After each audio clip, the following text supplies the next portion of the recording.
Corona के नए JN variant के कारण वैश्विक स्तर पर संक्रमण का खतरा बढ़ता हुआ देखा जा रहा है। मीडिया रिपोर्ट्स के मुताबिक चीन, सिंगापुर, अमेरिका सहित कई देशों में संक्रमण के मामले लगातार वृद्धि हो रही है। अमेरिका में मौजूदा समय में कोरोना के आधे से अधिक मामलों के लिए जेएन वेरिएंट को ही मुख्य कारण बताया जा रहा है। यहाँ एक महीने के भीतर संक्रमण का प्रसार काफी तेज से हुआ है। भारत में भी ये नया वेरिएंट संक्रामकता बढ़ाते हुए देखा जा रहा है। गोवा, केरल, कर्नाटक सहित कई अन्य राज्यों में इस नए वेरिएंट से संक्रमण की पुष्टि की जा चुकी है। देश में पिछले एक हफ्ते में दैनिक मामले में भी औसतन 500 दर्ज किए गए हैं। स्वास्थ्य विशेषज्ञ कहते हैं कि कोरोना की रफ्तार अभी भी नियंत्रित है। हालांकि नए साल की पार्टियों और जश्न के दौरान इकट्ठा होने वाली भीड़ से संक्रमण बढ़ने का खतरा हो सकता है, जिसे लेकर सभी लोगों को अलर्ट रहने की जरूरत है। ये नया वेरिएंट अति संक्रामक हो सकता है और आसानी से शरीर की प्रतिरोधक क्षमता को चकमा देने में सफल हो रहा है। ऐसे में किसी को भी इससे सुरक्षित नहीं माना जा सकता। केंद्रीय स्वास्थ्य मंत्रालय द्वारा साझा की गई जानकारी के मुताबिक पिछले 24 घंटे में कोरोना के 743 नए मामले दर्ज किए गए।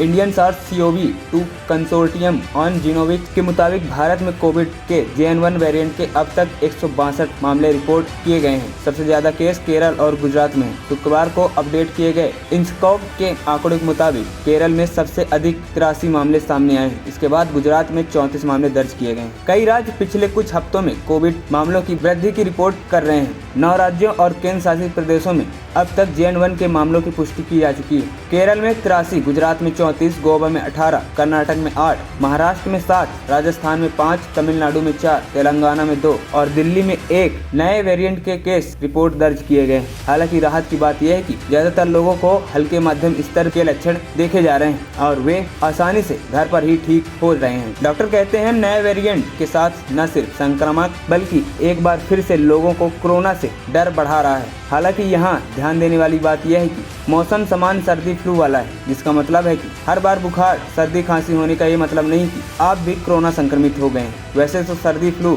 और कोरोना के लक्षण लगभग एक जैसे ही हैं, फिर भी कुछ अंतर हैं जिन पर आप ध्यान दे सकते हैं। इन लक्षणों को लेकर श्वसन रोग विशेषज्ञ डॉक्टर M विक्रमजीत बताते हैं, जब आप परीक्षण नहीं कराते तब कोरोना और सामान्य सर्दी जुकाम के लक्षणों के बीच अंतर कर पाना कठिन हो जाता है। हमें पिछले 3 महीनों से फ्लू के मामले मिल रहे हैं, लेकिन परीक्षण के बिना हम नहीं जानते कि उनमें कोविड के मामले थे या नहीं। कोरोना के अधिकतर संक्रमितों में ऊपरी श्वसन तंत्र की समस्या के साथ बुखार, थकान, छींकने, गले में खराश और खांसी जैसी दिक्कत हो रही है। अब तक के अध्ययनों से इतना कहा जा सकता है कि यदि किसी व्यक्ति को कोविड-19 है तो संक्रमण के समय से लेकर लक्षणों का अनुभव होने तक फ्लू की तुलना में अधिक समय लग सकता है।